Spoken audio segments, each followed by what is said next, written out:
हरे कृष्णा। आज हम आरंभ कर रहे हैं अध्याय 5 का श्लोक संख्या 4। श्लोक इस प्रकार से है। सांख्य योगो पृथक बाला प्रवदन्ति न पंडिताः एकम अप्यस्थितः सम्यक उभयोर्विन्दते फलम। आइए अब इस श्लोक के शब्दों का अर्थ देखते हैं। सांख्य मतलब भौतिक जगत का विश्लेषणात्मक अध्ययन, analytical study of this material world. योगो भक्तिपूर्ण कर्म यानी कर्म योग। पृथक भिन्न, बाला अल्पज्ञ, प्रवदंती कहते हैं, ना कभी नहीं, पंडिता विद्वान जन, एकम एक में, अपि भी आस्थिता स्थित, सम्यक पूर्णतया, उभयो दोनों को, विन्दते भोग करता है, फलम फल। तो इसका भावार्थ में श्रील प्रभुपाद ने लिखा है कि अज्ञानी ही भक्ति या अर्थात कर्म योग को भौतिक जगत के विश्लेषणात्मक अध्ययन सांख्य से भिन्न कहते हैं। मतलब दोनों एक हैं। जो अज्ञानी होगा वही ये कहेगा कि भक्ति या कर्म योग अलग है और सांख्य योग अलग है। यहाँ भगवान क्या बता रहे हैं कि ये दोनों एक ही हैं। जो वस्तुतः ज्ञानी हैं वे कहते हैं कि जो इनमें से किसी एक मार्ग का भली भांति अनुसरण करता है वो दोनों के फल प्राप्त कर लेता है। मतलब एक सिंगल टिकट पर आपको डबल जर्नी मिल रही है, आप ऐसे समझ लीजिए। जो वस्तुतः ज्ञानी हैं वे कहते हैं कि जो इनमें से किसी एक मार्ग का भली भांति अनुसरण कर लेता है, चाहे वो भक्ति मार्ग का करे, कर्मयोग का करे या सांख्य योग का करे, वो दोनों के फल प्राप्त कर लेता है, दोनों के फल मिल जाते हैं उसके। तो ये कैसे संभव होता है? आइए इसको हम तात्पर्य में समझते हैं कि श्रील प्रभुपाद क्या हमें समझा रहे हैं। ओम अज्ञानतिमिरान्धस्य ज्ञानाञ्जनशलाकया चक्षुरुन्मीलितं येन तस्मै श्री गुरुवे नमः। Prepared by his divine grace A C Bhaktivedanta स्वामी श्रील प्रभुपाद की जय। भौतिक जगत के विश्लेषणात्मक अध्ययन अर्थात सांख्य योग का उद्देश्य आत्मा को प्राप्त करना है। मतलब आत्मा को अंडरस्टैंडिंग समझना है, आत्मा को समझना है। भौतिक जगत की आत्मा विष्णु या परमात्मा है। भौतिक जगत की आत्मा जो है वो कौन है? भगवान श्री विष्णु है, या जिनको हम परमात्मा भी कहते हैं। भगवान की भक्ति का अर्थ परमात्मा की सेवा है। भगवान की भक्ति का क्या अर्थ है? लोग कहते हैं आप भक्ति कर रहे हो कि नहीं कर रहे हो। तो भगवान की भक्ति का क्या अर्थ होता है कि परमात्मा की सेवा करना। एक विधि से वृक्ष की जड़ खोजी जाती है और दूसरी विधि से उसको सींचा जाता है। वृक्ष की जड़ आपने खोज ली कहाँ पर है और उसको फिर आपने सींचने लगे। तो सांख्य दर्शन का वास्तविक छात्र जगत के मूल अर्थात विष्णु को ढूंढता है। वो भगवान श्री विष्णु को ढूंढकर उनको प्राप्त करता है और फिर पूर्ण ज्ञान समेत अपने को भगवान की सेवा में लगा देता है। जो वृक्ष की जड़ ढूंढना और उसमें जल देना, ये बहुत ही सटीक उदाहरण यहाँ श्रील प्रभुपाद देते हैं।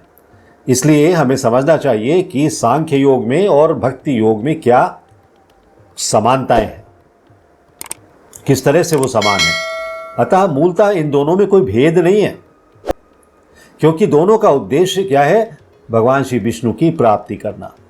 जो लोग चरम उद्देश्य को नहीं जानते वे ही कहते हैं कि सांख्य और कर्मयोग एक नहीं है, किंतु जो विद्वान है वो जानता है कि इन दोनों भिन्न विधियों का उद्देश्य एक ही है।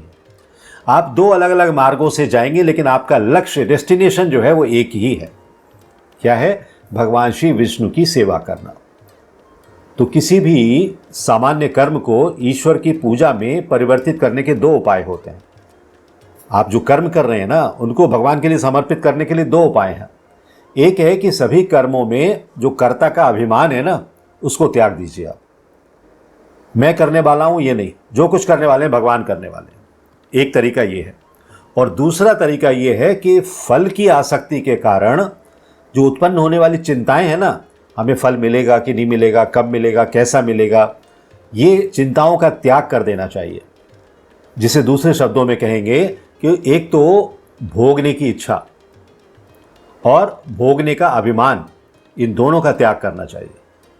भोगने की इच्छा ना रखेंगे और अगर भोगने लगे तो उसका अभिमान नहीं करेंगे, तो ये नहीं होना चाहिए। दोनों चीज़ें समाप्त कर देनी है, तभी आप में वो त्याग वाली भावना आएगी जिससे कि आप जो भगवान की पूजा कर रहे हैं, भगवान की भक्ति कर रहे हैं, वो वास्तव में भक्ति होगी। तो प्रथम उपाय को क्या कहते हैं? सांख्य योग। और दूसरे को क्या कहते हैं? भक्ति योग।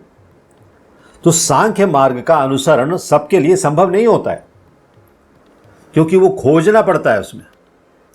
जब आप खोजेंगे तब आपको मिलेगा। अत्यंत मेधावी पुरुष जो संपूर्ण विश्व में हो रहे कर्मों का लेखा जोखा या कहिए अवलोकन या उसकी स्टडी करते हैं और कर्ता के अभिमान को त्याग देते हैं कि मैंने किया करके, नहीं, कोई अभिमान नहीं है उनके लिए। तो जीवन में प्राप्त उपलब्धियों के लिए जगत में कितने ही व्यक्तियों एवं नियमों की अपेक्षा होती है कि हमें ये भी चाहिए, वो भी चाहिए, ये इसकी हेल्प चाहिए, उसकी मदद चाहिए, तब जाकर हम कोई काम कर पाएंगे। इसे समझकर ही हम अपने व्यक्तिगत योगदान की क्षुद्रता समझ सकते हैं। हम कितना छोटा कंट्रीब्यूशन दे रहे हैं इस जगत में या भगवान की भक्ति में। हमारा कंट्रीब्यूशन जो है वो नेग्लिजिबल है एकदम। और जब हमारा कंट्रीब्यूशन नेग्लिजिबल है तो हम भी नेग्लिजिबल हो गए ना, हम भी क्षुद्र हो गए, छोटे से हो गए, एकदम टाइनी। तो जब हम ये समझ में आ जाता है, जब हम ये समझ जाते हैं, तब हमारा जो झूठा मूठा कर्ता का अभिमान है ना, वो धारणा हमारी समाप्त हो जाती है, निकल जाता है हमारे अंदर से। कर्ता का अभिमान हमारे अंदर नहीं रहता है। तो केवल बालक या अपरिपक्व विचार के लोग, जिनका मस्तिष्क अभी मैच्योर्ड नहीं है, इमेच्योर्ड है, या बालक, ये दोनों सांख्य योग और भक्ति योग दोनों में विरोध देखते हैं। कहते हैं नहीं, ये एक दूसरे के अपोजिट हैं, ये एक नहीं है।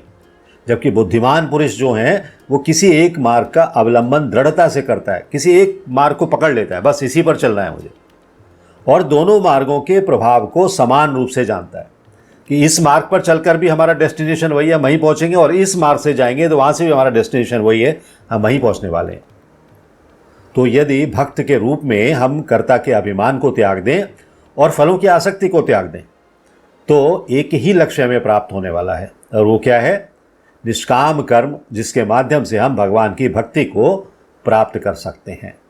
हरे कृष्णा हरे कृष्णा कृष्णा कृष्णा हरे हरे, हरे राम राम राम हरे हरे। यदि आपको यह वीडियो पसंद आया हो तो लाइक करें और अपने मित्रों तथा संबंधियों के साथ शेयर करें। ऐसे ही अन्य वीडियोस के लिए हमारा चैनल सब्सक्राइब करें और बेल आइकन दबाना ना भूलें।